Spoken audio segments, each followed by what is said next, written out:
तमाम मीडिया के मेरे लाडलो, आज काफ़ी अरसे बाद आपका और हमारा मुलाकात हो रहा है, क्योंकि इलेक्शन की मसरूफियत की वजह से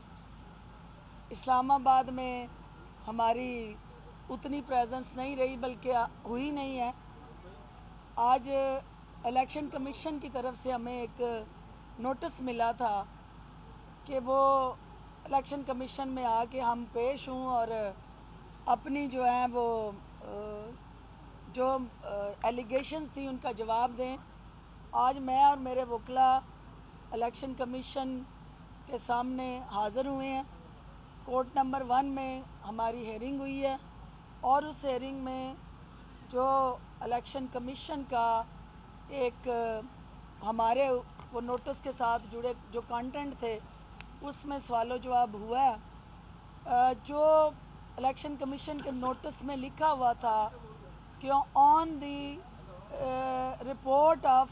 district election commission and district monitoring officer, election commission जो है वो हमें समन कर रहा है। हमारी वकला की ये इलेक्शन कमीशन से इस्तदा थी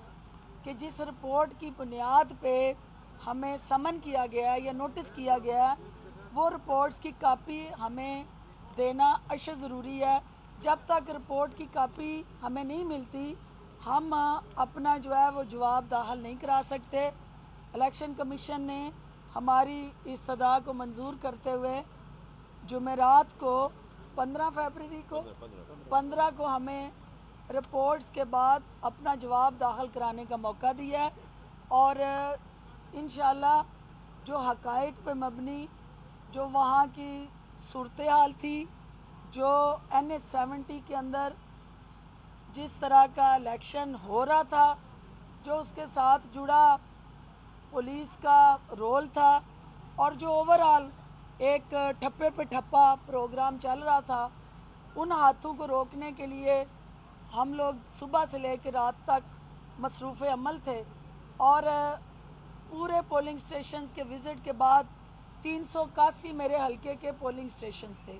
और उन 381 में जहाँ जहाँ मैक्सिमम हम जा सकते थे कि वहाँ एक ही तरह की सूरत हाल थी।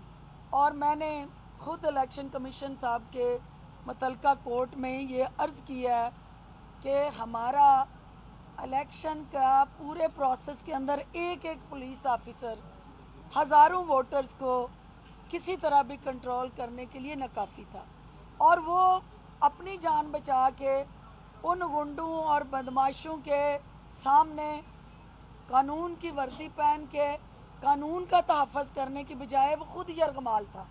और वो एक साइड पे खामोश तमाशाई का किरदार अदा कर रहा था। और हमें कानून और आइन की पासदारी करना हमारे हर सिटीज़न का फ़र्ज़ है और हम किसी सूरत भी ना कानून को हाथ में लेना चाहते हैं, ना लिया है और ना लेंगे। लेकिन जब कानून के मुहाफ़िज़ कानून की वर्दी पहन के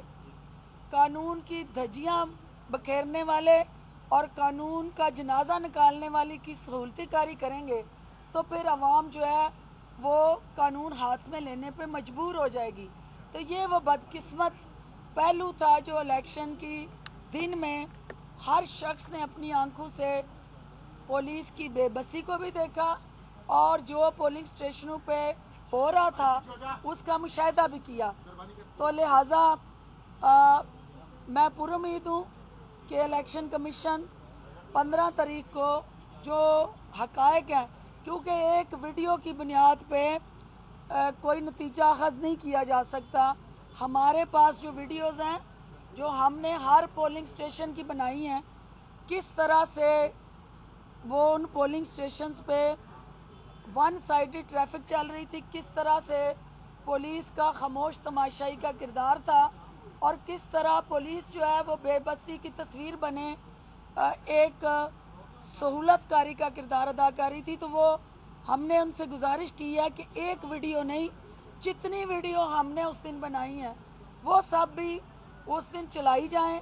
इलेक्शन कमीशन उनका भी मुशाहिदा करे और देखे कि क्या वहाँ आज़ादाना, मुनसिफाना और शफाफ इलेक्शन हुआ है और पुलिस का वहाँ जो बेहिस रोल था उस पर भी कोई लाए अमल तैयार करे। तो 15 तारीख को हमें दोबारा बुलाया गया है। इंशाल्लाह जो हमारे पास अवेलेबल हकायक हैं वो हम लेके आएंगे। और सिर्फ NA-70 का मुकदमा नहीं, ये हर हल्के में जहाँ जहाँ गुंडागर्दी हुई, जहाँ जहाँ बदमाशी हुई, जहाँ जहाँ डाका जनी हुई, उन सब के हक के लिए हम खड़े होंगे, बात करेंगे और हमारी कोशिश होगी कि रूल ऑफ लॉ प्रवेल करे और जो कानून के मुहाफ़िज़ हैं वो कानून की पासदारी को यकीनी बनाएं। आप सबका बहुत शुक्रिया, मेहरबानी।